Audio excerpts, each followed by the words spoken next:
மாடு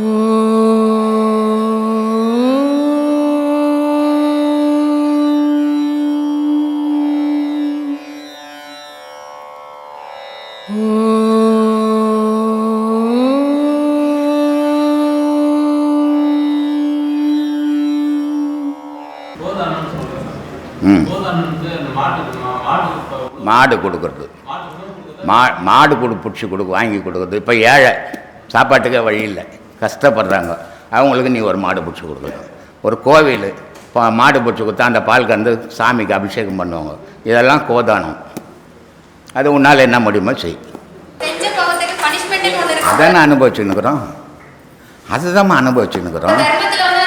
அது அழியும், அது அழிக்கப்படும். ஆமாம். இப்போ இந்த கை நெருப்பில் வச்சிட்டோம், சுட்டுக்கணும். சரி சுட்டாச்சு, இது பனிஷ்மெண்ட்டு நெருப்பில் வச்சிட்டோம், நோக்கி விட்டுடுவோமா? டாக்டர்கிட்ட போய் வைத்தியம் பண்ணல. அது மாதிரி தான் தர்மம் பண்ணுறது. நம்ம செய்த பாவத்தை அழிக்கிறதுக்கு தான் அந்த தர்மம். அதுக்கு தான் சொல்லியிருக்கிறேன். கடவுள் கூட, கண்ணன் கூட இருந்த பஞ்சபாண்டவர்கள் 5 பேர், அவங்க கூட சொர்க்கத்துக்கு போகல. கண்ணனையே எதிர்த்து நின்ன கர்ணன் தான் முதல்ல சொர்க்கத்தில் இருந்தான். ஏன்னா அவன் பண்ண தர்மம் கடவுளாலேயே தடுக்க முடியாமல் போயிடுச்சு. அதனால் தர்மத்துக்கு இருக்கிற வலிமை வேறு எதுக்குமே கிடையாது. அதை தான் இப்போ கூட அவங்க இதில் பேசும்போது கூட சொன்னேன். மாடை மனை கூட கோபுரங்கள் கூட வருமோ, ஓடியிட்ட பிச்சையும் முகுந்து செய்த தர்மமும் சாடி விட்ட குதிரை போல் வருமேன்னு. தர்மம் மட்டும்தான் உன் மரணத்தை தடுக்க முடியும், வேறு எதாலையும் தடுக்க முடியாது. ஏன்னா பாவத்தை செய்துட்டு தர்மத்தை பண்ண பலனே கிடையாது. அவனுக்கு பண்ண பாவத்தை தீர்க்கறதுக்கு தான் தர்மம் பண்ணுமே தவிர பாவம் பண்ணிக்கின்னு தர்மம் பண்ணுறது இல்லை. அது அவன் பாவி, அவனுக்கு பேரே. அதனால் அது தர்மத்தில் சேராது. தர்மம்ன்றது தூய்மையாக செய்யறது. அடுத்த பொருள் எடுத்து தர்மம் பண்ணுறது இல்லை. உன் பொருள் எடுத்து நீ தர்மம் பண்ணணும். நான் தர்மம் தான் பண்ணுவேன், இனி பாவம் பண்ண மாட்டேன் நினைப்பு வச்சுன்னு பண்ணினா அதான் தர்மம். எங்கேயோ ஒருத்தன் பிடிங்கின்னு இன்னொரு இடத்துல தர்மம் பண்ணுறேன்னா அது தர்மம் கிடையாது, அது பாவம். அது ஆத்மா தர்மம். அது ஒரு நல்ல குருவால் மட்டும்தான் பண்ண முடியும், எல்லாராலையும் பண்ண முடியாது. அதனால் இந்த 4 தர்மம் எல்லாராலையும் பண்ண முடியும், அதையே பண்ணுறது இல்லை. ஒருத்தருக்கு ஒருத்தர் பரிமாறிக்கணும்னாவே உலக துன்பங்களே நீங்கிடும். ஆனால் ஒருத்தரை கொள்ளடிச்சு வாழணும் போது துன்பங்கள் கூடிடுது. அந்த மனோபாவத்தை நம்ம வளர்த்துக்கணும். நம்மளால் முடிஞ்சது அடுத்தவனுக்கு உதவி செய்யணும், நம்மளால் முடிஞ்ச அடுத்தவனுக்கு நன்மை செய்யணும் அப்படின்னு நினச்சோம்னாவே பாதி துன்பங்கள் குறையும். தர்மத்தை பண்ணும்போது உன் மனசில் இருக்கிற வேதனை எல்லாம் வெளியே போயிடும். அதனால தான் அதை சொல்கிறது. இப்போ திருன்னா என்ன? திருன்னா 3ன்னு அர்த்தம். திருன்னா 3. அப்போது இந்த முப்பொருள் சேர்ந்தால் தான் கடவுள். முப்பொருள் பிரிஞ்சு இருக்கிற வரைக்கும் மனுஷன். இந்த முப்பொருள் சேர்க்கணுன்னா குரு தேவை. அதனால் குரு அருள் இருந்தால் தான் திருவருள் கிடைக்கும். அப்போ குரு அருள் இல்லாத இந்த முப்பொருளை சேர்க்க முடியாது. சேர்க்க முடியாதால் நீ மனுஷன், சேர்த்தினா நீயும் கடவுள். இதை சேர்க்க கற்றுக் கொடுக்குறது தான் குரு. அப்படின்றது தான் குரு அருள் இருந்தால் திருவருள் கிடைக்கும்.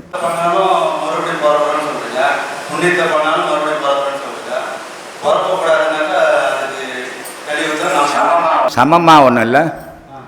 ஒரு குழந்தைய எடை போட்டோம்னா, ஒரு 10 கிலோ குழந்தைய எடை போட்டோம்னா 100 கிலோ வெயிட் வச்சோட இன்னொரு தராசில் ஏற மாட்டேங்குது.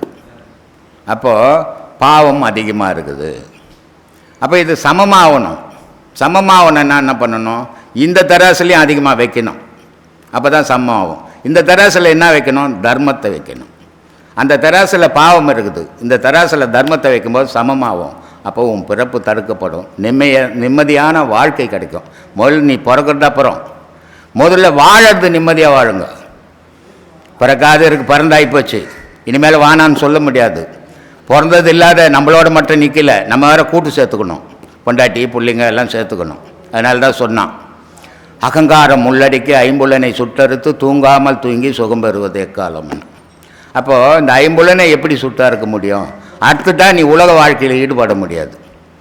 அது ஒரு சுகமான தூக்கம், அந்த தூக்கத்தை எடுக்க முடியாது. அதனால் சொல்கிறான், பெண்டாட்டி பெருமிலங்கு பிள்ளை ஒரு சுல்லானி இவையெல்லாம் நீக்கி நான் எக்காலம் சுகம் பெறுவேன்.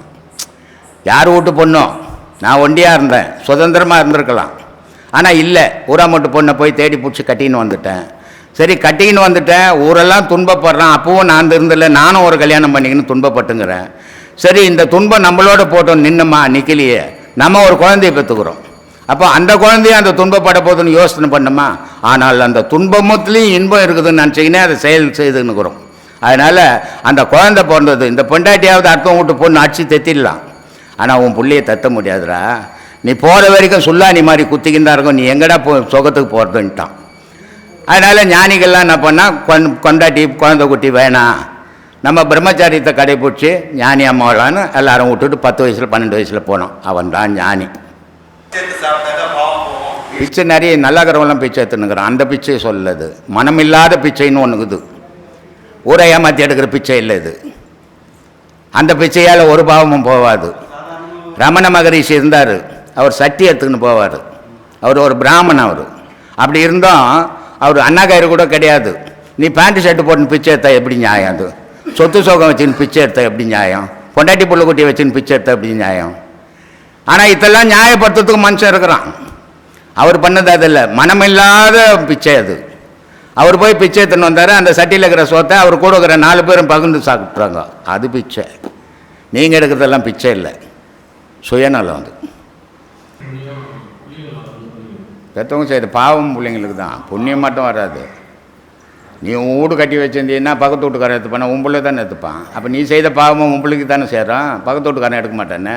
ஆனால் நம்ம என்ன நினச்சிக்கிறோம், பாவம் நம்ம பிள்ளைக்கு சேரான்னு சேர்த்து வைக்கலாம் பாவத்தை சேர்த்து வச்சுட்டு போயிடுறோம்.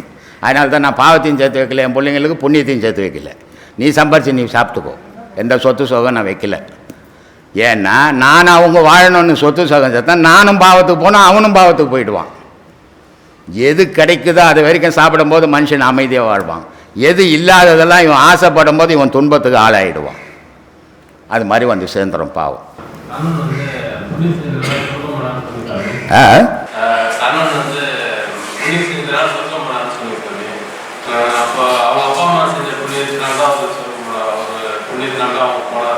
அப்பா அம்மா புண்ணியம் செய்யட்டும், பாவம் செய்யட்டும். முதல்ல நம்ம புண்ணியத்தை செய்ய கற்றுக்கலாம். அப்பா அம்மா செய்த பாவத்துக்கு அடையாளங்குதா? அப்பா அம்மா செய்த புண்ணியத்துக்கு அடையாளங்குதா? ஆனால் நீ செய்யறதுக்கு உனக்கு அடையாளங்குதா? அதை செய்ய எல்லாம் அழியும். நீ அதை செய்தால் அவங்க புண்ணியம் செய்யிட்டாங்க நான் ஒன்றும் செய்வேனாங்க, அவங்க பாவம் செய்யிட்டாங்க நான் எதுவும் செய்வேனாங்கன்னு இருக்காது. உன்னை நீ காப்பாற்றிக்கின்னா உனக்கு பாதுகாப்பு தேடிக்கும். கர்மா நிறைஞ்சது அதில் இல்லைம்மா, மனசில். கர்மா சக்கரத்தாண்ட போகாது. ஏன்னா அந்த சக்கரங்கள்ன்றது கடவுளினுடைய அம்சங்கள். அங்கே பாவமே போகாது, கர்மாவே போகாது, மனசுக்கு தான் வரும். மூலாதாரம் அப்படின்னா அம்பாளுன்னு அர்த்தம், சக்தின்னு அர்த்தம். அதுக்கு மூலாதாரம் என்னன்னா விந்து பையன்னு அர்த்தம். மூலாதாரம் என்னன்னா குண்டலின்னு அர்த்தம். மூலாதாரம் என்னன்னா குண்டலி பாம்புன்னு அர்த்தம். அந்த பாம்பு எப்படி இருக்குதுன்னா, நம்ம முழிக்கும்போது அது தூங்கிக்கின்னுக்குது, அது முழிக்கும்போது நம்ம தூங்கிடுறோம்.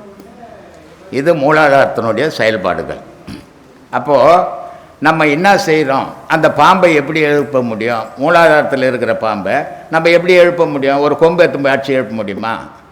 இல்லை தண்ணி ஊற்றி எழுப்ப முடியுமா? இல்லை தண்ணி தெளித்து எழுப்ப முடியுமான்னா எழுப்ப முடியாது.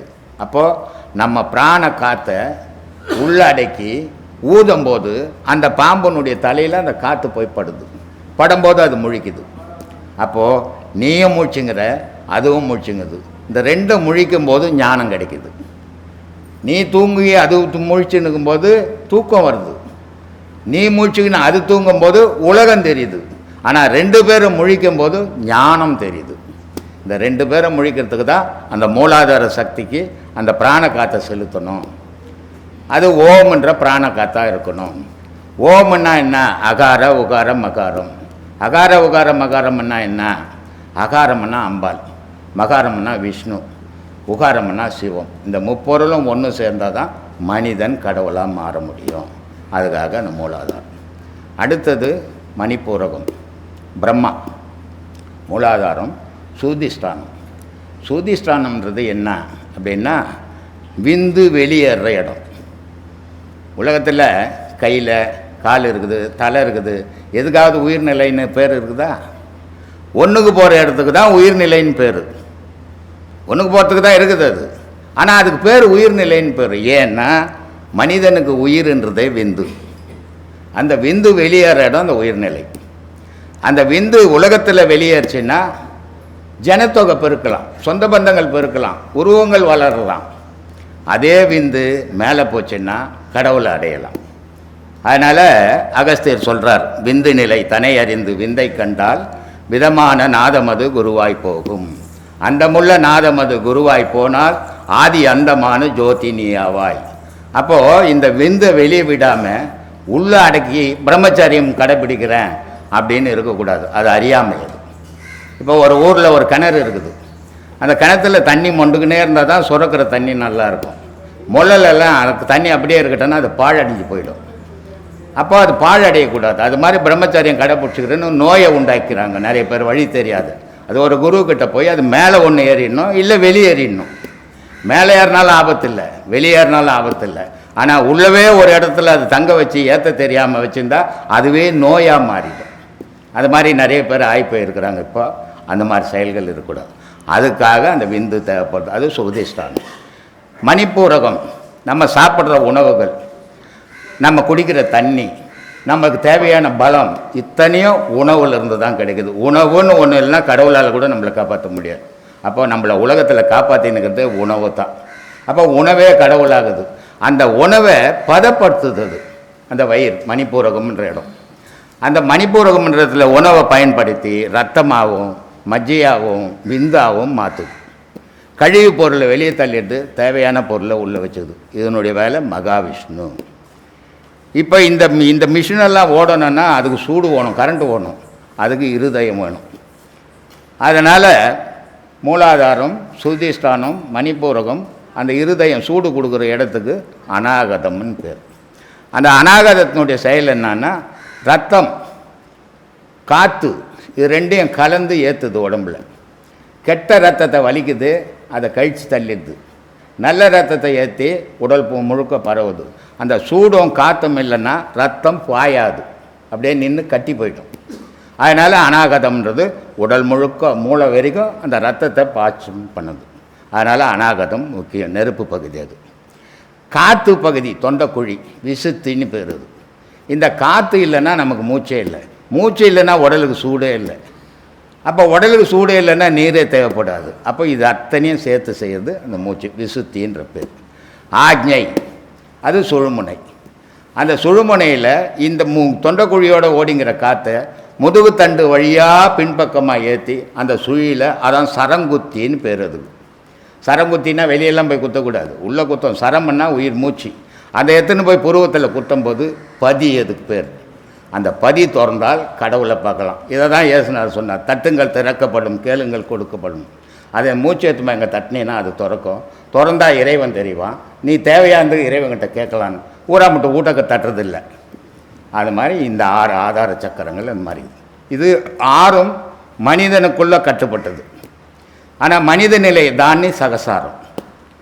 சகசிராரம் போனீங்கன்னா மனித நிலை மறந்து போய் இறைநிலைக்கு போயிடுவேன். அப்போ மனிதர்கள்லாம் தெரியும் உனக்கு அந்த இது இருக்காது, பாசம், உணர்வுகள், பழக்கம், அதெல்லாம் வச்சுக்க மாட்டேங்க. சகசிராரத்தினுடைய நிலை கடவுள் நிலை. போதுமா? சரி, ரொம்ப சந்தோஷம். ஆண்களுக்கு விந்து ஏற்றி கொண்டு போகிறோம்.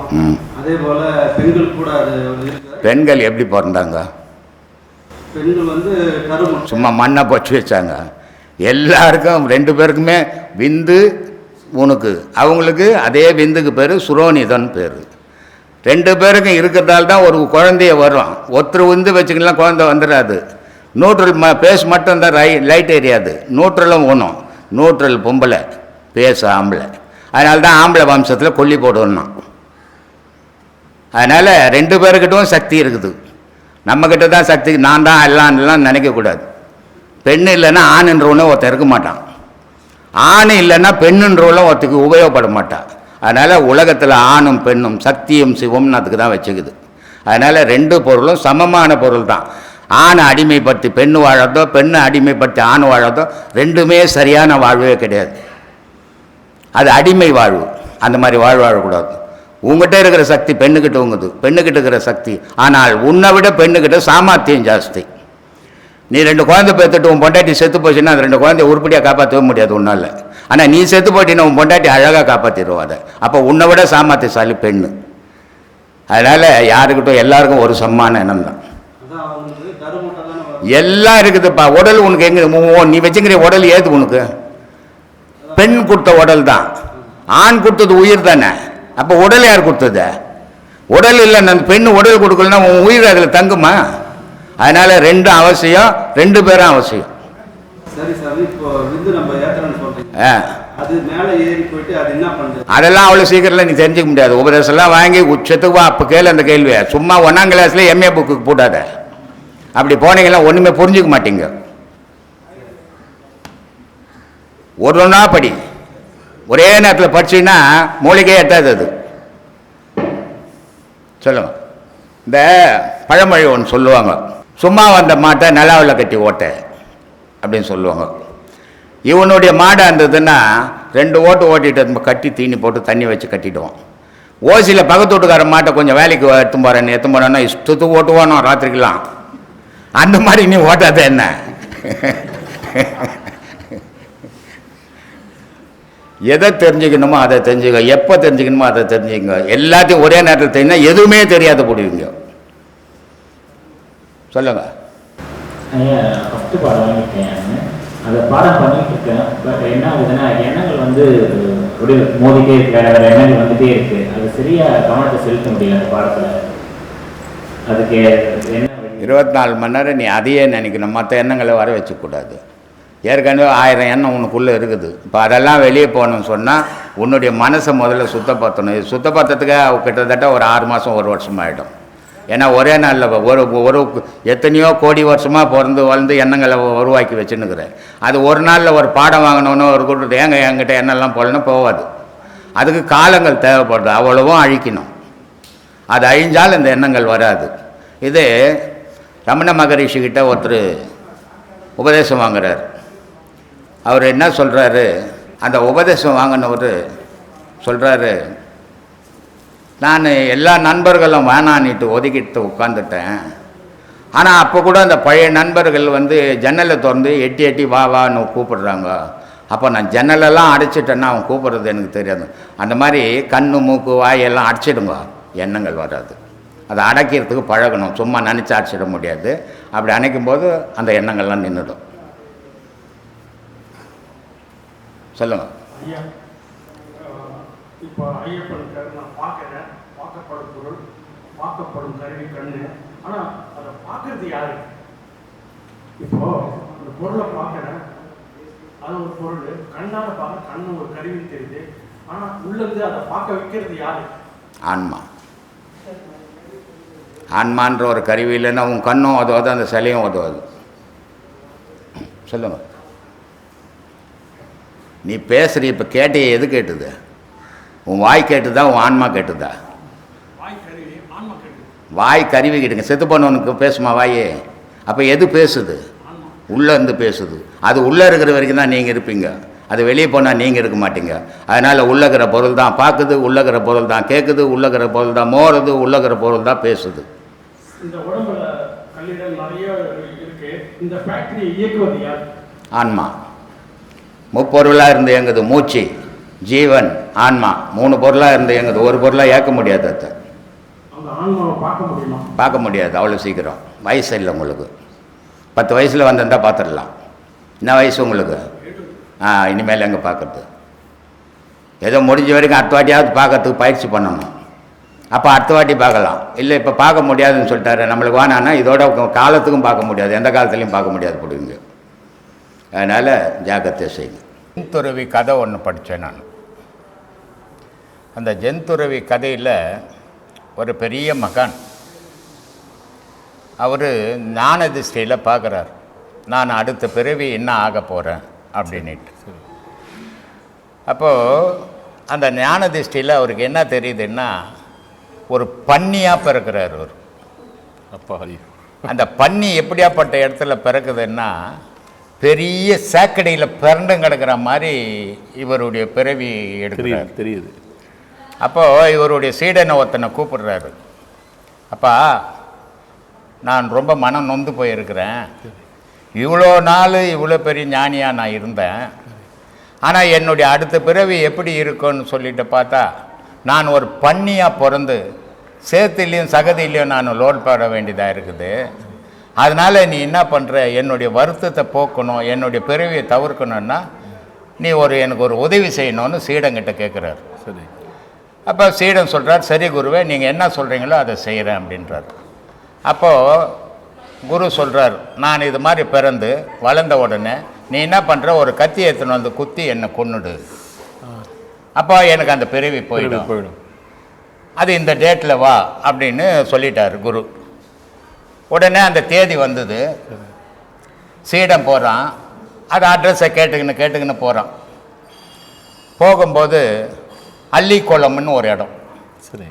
அந்த அள்ளிக்குளத்து சகதியில் பன்னி பரண்டும் கிடக்குது. சரி. இவன் சீடன் கண்டுபிடிச்சிட்டான், இவர் தான் நம்ம குருவு, இவரை கொன்னுடணும் அப்படின்னு சொல்லிட்டு இவன் கத்தி ஏற்றுக்கின்னு போகிறான். சரி. கத்தி ஏற்றுக்கின்னு போன உடனே அந்த குருவாகப்பட்டவருக்கு தெரிஞ்சு போச்சு, சீடன் கத்தி ஏற்றுன்னு வரான் நம்ம கொல்றதுக்கு அப்படின்ட்டு. அந்த குரு பன்னியாக இருக்கிற குரு சொல்கிறாரு, சீடனே என்னை கொல்லாத அப்படின்றாரு. அப்போ சீடன் சொல்கிறான், இல்லை சாமி, இந்த பிறவி உங்களுக்கு வேணாம், என்னை கொல்ல சொல்லி நீங்கள் ஆணை இட்டுக்கிறீங்க, குருவனுடைய ஆணையை நான் நிறைவேற்றணுமே, அதுக்காக தான் நான் வந்திருக்கிறேன் அப்படின்னு சீடன் சொல்கிறான். அது குரு சொல்கிறாரு, இல்லை, இந்த வாழ்க்கை எனக்கு ரொம்ப பிடிச்சிருக்குது, நான் நல்லா வாழ்ந்துன்னுக்கிறேன், சுபிட்சமாக இருக்கிறேன், அதனால நீ என்னை கொல்ல வேண்டியதில்லை, நீ போயிடுன்றாரு. இன்னைக்கு மனிதனுடைய எண்ணம் வாழ்க்கை அப்படி தான் போய்கின்னு இருக்குது. அவன் வாழுற வாழ்க்கை அவனுக்கு நான் நல்லா வாழறேங்க, நான் நல்லா வாழறேங்க நினைச்சேன்னு சகதியில் பண்ணு கிடக்கிறான். அடுத்தது யோசிக்கல. இதை யாராவது சொன்னாலும் கேட்க மாட்டேன்றான். இதான் மனித வாழ்வு. தெரிஞ்சு நான் தெரியலங்க, நான் தெரியாம செய்யிட்டேங்கன்னு நிறைய பேர் சொல்றான். தெரியாம ஒரு செயலை செய்யணும். நீ கண் இல்லையா, காது இல்லையா, வாய் இல்லையா, மூக்கு இல்லையா, எப்படிடா தெரியாம ஒரு செயலை செய்ய முடியும்? எல்லா செயல்களும் மனிதன் தெரிஞ்சுதான் செய்யறான். ஆனா இவனுக்கு அது ஒத்து வராத போது நான் தெரியாம செய்துட்டுங்கன்றான். ஒத்து வந்துச்சுன்னா என் அறிவுத்தனங்க, நான் ரொம்ப யோசித்து செய்தங்கன்றான். அப்போ இவனுக்கு சாதகமா வர்றதை இவன் ஏத்துக்கிறான், பாதகமா வர்றதை இவன் மேல போட்டுக்காத, ஒன்னு விதி மேல இல்ல கடவுள் மேல பழிய போட்டு போறான். இதான் மனித வாழ்வு. இதை எவனாவது நீ வாழற வாழ்வு சரியில்லைப்பா, இப்படி வாழ்வுப்பா, இது இந்த வாழ்வு தான் உனக்கு தரும். இப்போ நான் பொதுவாகவே சொல்ற விஷயம் என்ன அப்படின்னா, நான் நாத்திகன் கிடையாது, அதே நேரத்தில் ஆத்திகனும் கிடையாது. நான் ஒரு இறைபக்தன், அவ்வளவுதான் எனக்கு தெரியும். ஆத்திகன்னுட்டு வேஷம் கட்டிக்கு நான் தெரிய மாட்டேன், நாத்திகன்னுட்டு இருக்கிறதெல்லாம் எதிர்த்துக்கணும் தெரிய மாட்டேன், இருக்கிறத இல்லைன்னு போய் சொல்லிக்கணும் தெரிய மாட்டேன் என் சுயநலத்துக்காக. ஆத்திகன்றதுனால என் சுயநலத்துக்காக நான் வேஷம் போட்டுன்னு ஊரை ஏமாற்றவும் மாட்டேன். இது ரெண்டுமே எனக்கு ஒத்து வராத விஷயங்கள். நான் சொல்ற விஷயம் என்ன, உங்க தங்கச்சி இருக்குது, உங்க அம்மா இருக்கிறாங்க, உங்க அண்ணன் இருக்கிறார், இவ்வளோ பேருக்கு நீங்கள் உதவி செய்தீங்களே, ஒரு நிமிஷம் சிந்திச்சு பாருங்க. ஒரு குழந்தை பிறகுது ஆஸ்பத்திரியில், வீட்டுக்கு வந்துடுச்சு, வீட்டுக்கு வந்த குழந்தைக்கு உடம்பு சரியில்லை, தூக்கின டாக்டர் கிட்ட ஓடுறோம். டாக்டர் எவ்வளோ முயற்சி பண்றாரு, செத்து போகுது. அப்ப அந்த டாக்டரால காப்பாற்ற முடியாம போயிடுச்சு, தாய் தகப்பனாலையும் காப்பாற்ற முடியாம போயிடுச்சு. நான் காப்பாத்தினேன்னு ஊரெல்லாம் சொல்லிங்கிறான். எவனாலையும் காப்பாற்றவே முடியாது. உள்ள இருக்கிற பொருள் அவனை காப்பாற்றுற வரைக்கும் தான் அவன் இந்த உலகத்தில் நடமாட்டோம். உள்ள இருக்கிற பொருள் கைவிட்டதுன்னா எந்த கடவுளால கூட இவனை காப்பாற்ற முடியாது, விழுந்துருவான். அம்மா காப்பாத்தினா, அப்பா காப்பாத்தினா, தாத்தா காப்பாத்தின, யாரையும் காப்பாற்ற முடியாது. ஆகாரம் மட்டும்தான் காப்பாற்றும் ஒரு மனிதனை. இதை தான் நான் படிச்சு சொல்லின்னுக்கிறேன். இப்படி நான் தம்பிக்கு உதவி செய்தேன், என் தங்கச்சிக்கு உதவி செய்தேன், எங்க அப்பாவுக்கு உதவி செய்தேன், எங்க அம்மாவுக்கு உதவி செய்தேன்னு சொல்றியே, இவ்வளோ உதவி செய்யறதுக்கு காரணமா இருந்த பொருளை நீ என்னைக்காவது உதவி செய்தியா? அதுக்கு அது எந்த பொருள்னாவது உனக்கு தெரியுமா? உன் உடல்ல உயிர்னு ஒரு பொருள் இல்லைன்னா யாருக்கு எந்த உதவியும் நீ செய்ய முடியும்? அப்போ இந்த உதவிகள் செய்யறதுக்கு, இவ்வளோ பேர் எடுக்கிறதுக்கு, இவ்வளோ புகழுக்கு காரணமான பொருள் உள்ளகிற பொருள் ஒரு வினாடி நினைச்சியாத்த சொல்லு. எல்லாத்தையும் மற, அதை நினை, எல்லா செயலும் நடக்கும்னு சொல்லினுக்கிறேன் நான். இதான் என்னுடைய போதனையே. கோயிலுக்கு போ, இந்த கோயிலுக்கு போ, அந்த கோயிலுக்கு போ, இந்த பரிகாரம் பண்ண, அந்த பரிகாரம், எதையுமே நான் சொல்ல மாட்டேன், எந்த பரிகாரமும் சொல்ல மாட்டேன். ஏன்? எந்த பரிகாரத்தாலையும் உன்னை வாழ வைக்க முடியாது. பரிகாரத்தால வாழ வைக்கிறதா ஒரு சாவு கூட நடக்காது. உனக்கு உள்ளகிற பொருள் நிர்ணயம் பண்ணி வச்சுக்குது. ஒரு மனிதனுக்கு 15 மூச்சு ஒரு நிமிஷத்துக்கு. எவ்வளோ? 15 மூச்சு ஒரு நிமிஷத்துக்கு. ஆனால் இந்த 15 மூச்சு ஒரு நிமிஷத்துக்கு ஒரு மனிதனுக்கு ஓடினா 100 வயசு அவனுடைய ஆயுள். ஆனால் 15 மூச்சு ஓடுதானா? ஓடலை. ஏன் ஓடலை? சிகரெட்டு பிடிக்கிறான், தண்ணி அடிக்கிறான், பல கெட்ட பழக்கங்கள். இதனால் 15 ஓட வேண்டிய மூச்சு 18 ஓடுது. 18 ஓடும் போது அவனுடைய ஆயுள் குறையுது. அப்போ உன்னுடைய ஆயுளை எது நிர்ணயிச்சு வச்சுக்குது? உன் வாழ்க்கையை எது நிர்ணயிச்சு வச்சுக்குதுன்னா உன் மூச்சு தான்டா. உன் மூச்சு தான் உன்னை காப்பாற்றினுக்குது. உன் மூச்சால் தான் உலாவினுக்கிற. ஏற்கனவே நான் ஒரு வீடியோவில் கூட சொல்லிட்டு இருக்கிறேன். நீ உன்னுடைய மூச்சு கண்டி இல்லைன்னு சொன்னால் 10 பேர் சேர்ந்து தூக்கி நிற்க வச்சா கூட நீ விழுந்துடுவ. அப்போ உன்னை இந்த உலகத்தில் நடக்க வைக்கிறது, உட்கார வைக்கிறது, ஓட வைக்கிறது, நிற்க வைக்கிறது எதுன்னா உன் மூச்சு தான். அந்த மூச்சு தான் கடவுள். அதனால சொன்னேன் காற்றே கடவுள் அப்படின்னு. அந்த கடவுளை நினைச்சினா உனக்கு அழிவே கிடையாது. உன் உடல் அழியும், நீ அழிய மாட்ட. நீ இறைவனோட ஒரு மனிதனுக்கு மரணம் எங்க நடக்கும்? எல்லாரும் சொல்றான் உலகம் ஃபுல்லா செத்துட்டார் செத்துட்டார் செத்துட்டார் செத்துட்டார் செத்துட்டார். எப்போ செத்தாரு? செத்தாருன்னா மறுபடியும் எப்படி பிறந்தாரு? செத்தவன் பிறக்கிறதே கிடையாது. ஆனா எவனும் செத்ததே கிடையாது. உடல் மட்டும் தான் அழியுது. சட்டு கட்டி போடுற மாதிரி உடல் போய்கினே இருக்குது, ஆன்மா உடல் எடுத்துக்கினே இருக்குது. ஆனா உண்மையான மரணம் யாருக்குன்னா ஞானிக்கு மட்டும்தான் உண்மையான மரணம். ஏன்னா அவன் தான் எதிலிருந்து உருவாச்சோ அதில் போய் அழிக்கிறான் அவன். அப்போ அதனால்தான் ஞானிகள் காரைக்கால் அம்மையார் சொல்லுவாங்க, ஐயா திருவள்ளங்காட்டில் சொல்றாங்க, நான் பிறக்கக்கூடாது ஐயா, பிறந்தா உன்னை மறக்கக்கூடாது ஐயா. ஏன்னா பிறந்துட்டா கடவுளையும் மறந்து இந்த உலக ஆசை பிடிச்சிக்கோ. உலக ஆசையிலேயே மயங்கி கிடக்கணும், கடவுள் ஆசையே வராது. அதனால அதெல்லாம் மறந்து உங்களை உயிரை நினைங்க, உடலை மறங்க, வாழ்க்கையை நடத்துங்க, துன்பம் இல்லாம வாழ்வீங்க. அந்த மாயைக்கு சக்தி கடவுள்.